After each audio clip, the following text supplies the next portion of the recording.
রহমতুল্লাহ। প্রিয় দর্শক, এই মুহূর্তে আমরা দাঁড়িয়ে রয়েছি পঞ্চগড় জেলার তেঁতুলিয়া ডাকবাংলোতে। আপনারা দেখছেন এই ডাকবাংলো।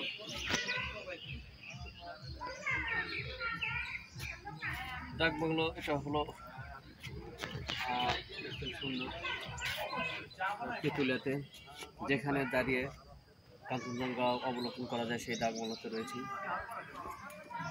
তো আমরা এসছি এই ডাকবাংলোতে পাশেই মহানন্দা নদীর তীরে, যেখানে কাঞ্চনজঙ্ঘা নজর দেখা যায়, সেটা চেষ্টা করছি। বাংলাদেশের সেই উত্তরাঞ্চলের বাংলাদেশের একদম শেষ সীমান্ত এই তেঁতুলিয়া উপজেলা, যা পঞ্চগড় জেলায় অবস্থিত। দেখুন এখানে সুন্দর সুন্দর ডাকবাংলা, যেখানে পর্যটকরা থাকে। খুবই সুন্দর ডাকবাংলোটা। তো আমরা চেষ্টা করবো, চলুন প্রিয় দর্শক, ডাকবাংলার তীরে দাঁড়িয়ে, মহানন্দা নদীর পাশে দাঁড়িয়ে সেই ভারতের বাংলাদেশ থেকে বাংলাদেশ থেকে আসা মায়াবী কাঞ্চনজঙ্ঘা দেখা যায় কিনা সেটা দেখার চেষ্টা করব।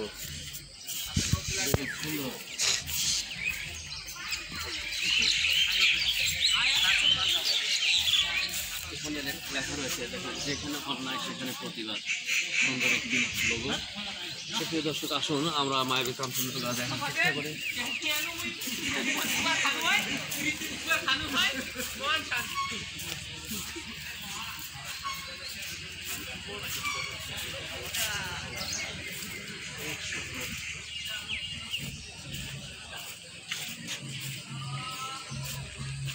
এই ডাকবাংলো থেকে পাশে কাঞ্চনজঙ্ঘা দেখার চেষ্টা করছে। হাজার হাজার পর্যটক এখানে সকালে চলে এসেছে, যাতে এক নজর এই কাঞ্চনজঙ্ঘা, মায়াবী কাঞ্চনজঙ্ঘা দেখা যায়।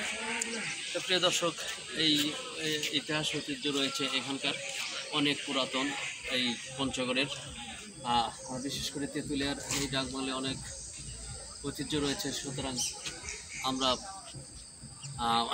এসছি এখানে দাঁড়িয়ে সেই কাঞ্চনজঙ্ঘা দেখার চেষ্টা। চলুন আমরা সেখানে যাবো। প্রিয় দর্শক, আপনাদেরকে ধন্যবাদ। আসসালামু আলাইকুম ওয়া রাহমাতুল্লাহ।